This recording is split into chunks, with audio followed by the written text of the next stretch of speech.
ବର୍ତ୍ତମାନ ଡାହାଣ ପାଦ ଡାହାଣକୁ ବୁଲା, ଡାହାଣ ପାଦ ଡାହାଣକୁ ବୁଲିବ।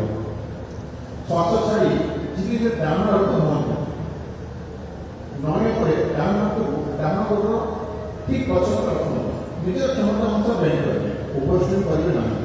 ଯଦି ପାରୁନାହାନ୍ତି ଆଣ୍ଠୁ ମଧ୍ୟ ଛୁଇଁବାକୁ ଚେଷ୍ଟା କରିବ। ବାମ ହାତ ସିଧା ରହିବ, ଡାହାଣ ପଛରେ ଗୋଟେ ସହଜ ଚେଷ୍ଟା କରିବେ। ବାମ ପାଖରେ ଆଗକୁ ରହିବ, ଷ୍ଟ୍ରେଟ୍ ଆଡ଼କୁ ମୁହଁ କରିବ। ବର୍ତ୍ତମାନ ମୁଣ୍ଡକୁ ବୁଲେଇ ବାମ ହାତ ମଝି ଆଡ଼କୁ ଦେଖନ୍ତୁ। ଶ୍ୱାସ ନେଇ ଧୀରେ ଧୀରେ ଶରୀରକୁ ମଧ୍ୟ ଅପଣାଇବା। ପ୍ରାରମ୍ଭିକ ଅବସ୍ଥା ଫେରି ଆସିବ। ଡାହାଣ ପାଦକୁ ସିଧା କରିଦେବା। ଠିକ୍ ସେହିଭଳି ବାମ ପାଦ ବାମ ଆଡ଼କୁ ବୁଲେଇବା। ଶ୍ୱାସ ଛାଡ଼ି ଦୁଇ ହାତକୁ ଶରୀର ଦୁଇ ପାଖରେ ପାଉଥିଲେ ବାମ ପଟକୁ ଓହ୍ଲାଇବା। ଶ୍ୱାସ ଛାଡ଼ି ଛାଡ଼ି ନଇଁବା ପରେ ବାମ ହାତକୁ ମଧ୍ୟ ବାମ ପଟକୁ ଅପଣାଇବା ଚେଷ୍ଟା କରିବେ। ଓଭରଷ୍ଟିଂ କରିବା ନାହିଁ। ଯଦି ପାରୁନାହାନ୍ତି ପାଦକୁ ଛୁଇଁ ହାତ କାଟି ପକାନ୍ତୁ। ଶ୍ୱାସ ନେଇ ଧୀରେ ଧୀରେ ମଧ୍ୟ ପାଦକୁ ଆସିବ। ଦିଗକୁ ଯୋଡ଼ି ଦିଅନ୍ତୁ।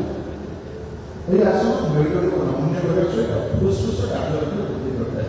ଗୋଡ଼, ଜଙ୍ଘ, ଅଣ୍ଟା ଆଦି ମାଂସକୁ ଶକ୍ତିଶାଳୀ କରେ। ଏବେ ଆମେ ବସିକି ଆସନ ଅଭ୍ୟାସ କରିବା। ଦୟାକରି ସମସ୍ତେ ବସି ଯାଆନ୍ତୁ। ବିଶ୍ରାମ ଆସନ ବସିବା। ଦୀର୍ଘ ସାମ୍ନା ପଟକୁ ନବେଇଦେଲେ ହାତ ଯୋଡ଼ି ଘଣ୍ଟାର ପଛପଟେ ଭୂମିରେ ରଖିବେ ଓ ଶରୀର ସମ୍ପୂର୍ଣ୍ଣ ଢିଲା ଛାଡ଼ିବେ। ଆରାମରେ ଚିତ୍ରରେ ବସିବା। ଦୁଇ ତିନି ଥର ଗଭୀର ଶ୍ୱାସ ନେଇ ଛାଡ଼ିବେ। ବର୍ତ୍ତମାନ ଭଦ୍ରାସନ ଅଭ୍ୟାସ କରିବା। ଭଦ୍ର ହେଉଛି ଦୂର କିମ୍ବା ସୁର। ଏହି ଆସନ ଦୀର୍ଘ ସମୟ ବସିବା ମଧ୍ୟ ଏକ ସ୍ଥିର ଅବସ୍ଥା। ଯଦି ଆପଣ ଅତ୍ୟଧିକ ପୀଡ଼ାଜନିତ ଆର୍ଥ୍ରାଇଟିସ୍ ବା ସିଆଟିକା ପୀଡ଼ିତ ଏହି ଆସନ କରିବେ ନାହିଁ। ପ୍ରଥମେ ଦଣ୍ଡାସନରେ ବସନ୍ତୁ। ଦୁଇ ପାଦ ସିଧା ଆଗକୁ ରଖିବେ। ଦୁଇ ହାତକୁ ନିତମ୍ବ ନିକଟରେ ଘୁରେ ରଖିବେ। ବର୍ତ୍ତମାନ ଦୁଇ ଆଣ୍ଠୁ ଭାଙ୍ଗି ଦୁଇ ଗୋଡ଼ ପାଖକୁ ଆଣିବ। ଦୁଇ ତଳି ପାଦକୁ ଲଗେଇ ଦେବ। ଦୁଇ ତଳି ପାଦକୁ ଲଗେଇ ଦେବ। ଶ୍ୱାସ ବାହାର କରି ଦୁଇ ହାତ ଆଗକୁ ନେବା, ଆଙ୍ଗୁଠିରେ ଧରିବା, ହାତ ଛାଣ୍ଡି ଧରିବା। ଚେଷ୍ଟା କରିବା ନିଜର ଗୋଡ଼ିକି ପେରି ବା ମୁଳାଧାର ଆଗକୁ ଆଣିବା। ଧୀରେ ଧୀରେ ପଛକୁ ଆସିବ ବା। ସ୍ୱାଭାବିକ ଶ୍ୱାସ ଭଦ୍ରାସନ ଶରୀରକୁ ଦୃଢ଼ କରେ ଓ ମନକୁ ସ୍ଥିର କରେ। ମହିଳାଙ୍କ ପାଇଁ ଆସନ ମାସିକ ଧର୍ମ ସମୟରେ ଉଦର କମ୍ପନର ହ୍ରାସ କରିଥାଏ। ଦୁଇ ଗୋଡ଼କୁ ଧୀରେ ସାମନାକୁ ଲମ୍ବାଇବା। ବର୍ତ୍ତମାନ ବଜ୍ରାସନ କରିବା। ଯଦି ଆପଣମାନଙ୍କର ନି ପେନ୍, ଆଙ୍କେଲ ପେନ୍, ବାଇସ୍ ଅଛି ଏ ଆସନ ଅଭ୍ୟାସ କରିପାରିବେ। ଦଣ୍ଡାସନରେ ବସି ରଖନ୍ତୁ। ବର୍ତ୍ତମାନ ଡାହାଣ ହାତକୁ ଗୋଡ଼ ବଙ୍କା ଆଣନ୍ତୁ ଓ ଗୋଇଠି ଡାହାଣ ହାତ ରଖନ୍ତୁ। ସେହିପରି ବାମ ଆଣ୍ଠୁ ଭାଙ୍ଗି ବାମ ଗୋଇଠୁ ବାମ ନିତମ୍ବ କରି ରଖନ୍ତୁ। ଦୁଇ ହାତ ଯୋଡ଼ିକି ରଖିବା। ଗୋଇଠି ଉଭୟ ପାର୍ଶ୍ୱ ଖୋଲି ରହିବ ଓ ନିତମ୍ବ ଦୁଇ ପାଦ ମଧ୍ୟ ରହିବ। ଦୁଇ ପାଦର ଗୋଡ଼ ହାତ ଯୋଡ଼ିକି ରହିବ। ବାମ ହାତ ବାମ ଆଣ୍ଠୁ ଉପରେ ଡାହାଣ ହାତ ଡାହାଣ ରଖିବ। କିଛି ସମୟ ଆଖି ବନ୍ଦ କରି ବସିବା। ଏହା ବଜ୍ରାସନ। ଏହି ଆସନ ଅଭ୍ୟାସ ଦ୍ୱାରା ଜଙ୍ଘ ଓ ପେଟର ମାଂସପେଶୀ ମଜବୁତ ହୋଇଥାଏ। ଡାଇଜେସନକୁ ବା ହଜମ ଶକ୍ତି ବଢ଼ିବାରେ ସହାୟକ ହୋଇଥାଏ। ଏହି ଗୋଟିଏ ଆସନ ଯଦି ଆପଣ ଖାଇଦେଇ କରିପାରିବେ।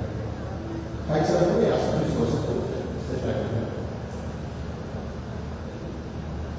ବର୍ତ୍ତମାନ ସେ ବଜ୍ରାସନ ବସିଥିବା। ବଜ୍ରାସନ ଆମେ ଅଳ୍ପ ଉଷ୍ଟ୍ରାସନ କରିବା। ଉଷ୍ଟ୍ରମଣ କୋଟ। ଏହି ଆସନ ଅନ୍ତିମ ଅବସ୍ଥା କୋଟର କୁଚିତ ଫର୍ମ ଦିଶିବ। ଏମାନେ ଆସନର ପ୍ରଥମ ଅଞ୍ଚଳ ଅଧା କରିବା। ଯଦି ଆପଣ କାହାକୁ ହାର୍ନିଆ ଭର୍ତ୍ତି ଅଛି ତେବେ ଆସନ ଅଭ୍ୟାସ କରିପାରିବେ। ଆଣ୍ଠୁ କରି ଠିଆ ହେଇଯାନ୍ତୁ। ଧୀରେ ଦୁଇ ହାତକୁ ଅଭ୍ୟାସ ବସିଥିବା। ବା ଯଦି ଆପଣ କଷ୍ଟ କରନ୍ତି ଗୋଡ଼ ଖୋଲି ଦିଅନ୍ତୁ ମୁଣ୍ଡକୁ ଆସନ୍ତୁ। ଆଣ୍ଠୁ କରି ଠିଆ ହେଇଥିବା। ଶ୍ୱାସ ନେଇ ଘଣ୍ଟା ଉପରେ ପଛକୁ ଯିବା। ଶ୍ୱାସକୁ ଛାଡ଼ି ଧୀରେ ଡାହାଣ ପାଦକୁ ଡାହାଣ ଗୋଇଠି ଉପରେ, ବାମ ପାଦକୁ ବାମ ଗୋଇଠି ଉପରେ ରଖିବା। କୌଣସି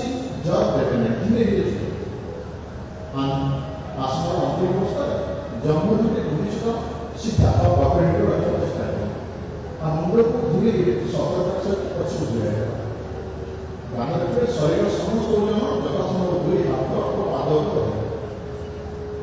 श्वास प्रश्वास स्वाभाविक रहा आखि दोष अंटा पिठ पेट जंत्रणा आबदायक 5 मिनट पुनः पद्यासन बर्तन पद्यासन श्वसान ये आसन अभ्यास करें शरीर टेकअप श्वसान आसन करें आप पिठ अंटा रखा आंटू गोष्ठी डाक्टर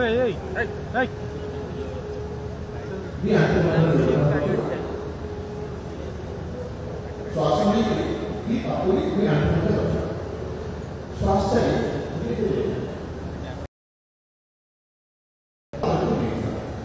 आगे जीव को भूमि पर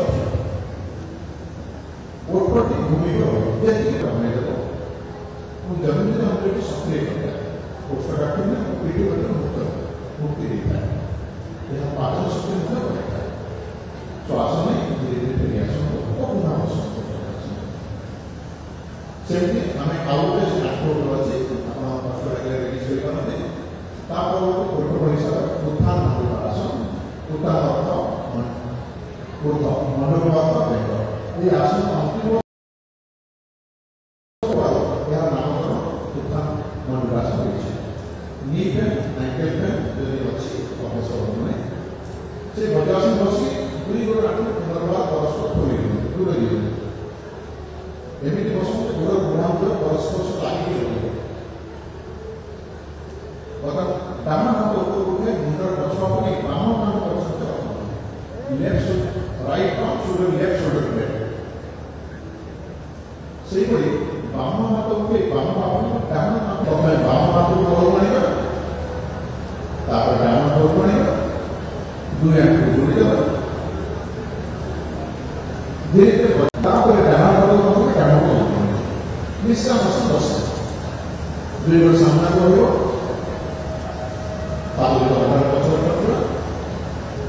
प्रथम वक्रासन कर वक्रचक्र घूरिया ये आसन में अस्थि को बुला स्पाइनल ट्विस्टिंग समस्या डान हाथ पछू दिखाँ पापुली निगम डान हाथ पछू श्वास छाड़िए धीरे शरीर को डान ट्विस्ट करें डान को बोली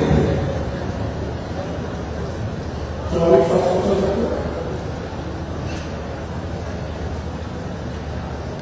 श्वास में हाथ को धीरे धीरे बाम जन्म छाती मध्य बाम पद घोड़ा को चेष्टा करें बाम डान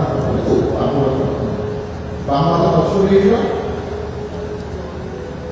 श्वास छाड़ी शरीर को बाम ट्विस्ट करें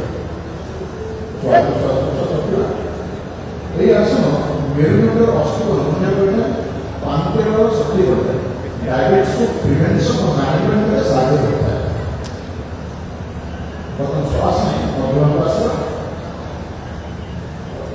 श्वास से बहुत लंबेगा प्रथम बसिवार आसन सही हमें किसी पेट माटी शोक आसन करवा समस्त मंत्र पेट माटी शोक तुमको पूर्ण पोस्टर प्रथम मकरासन आसन मुंड छाती नाभि पत्र उठे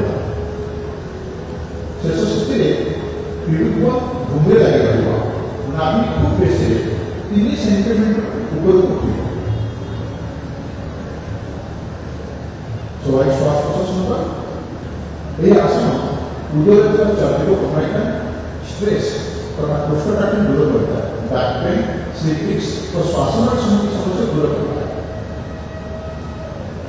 श्वास छाड़ी कपाल भूमि रखना और मकरासन पुनर् आराम करना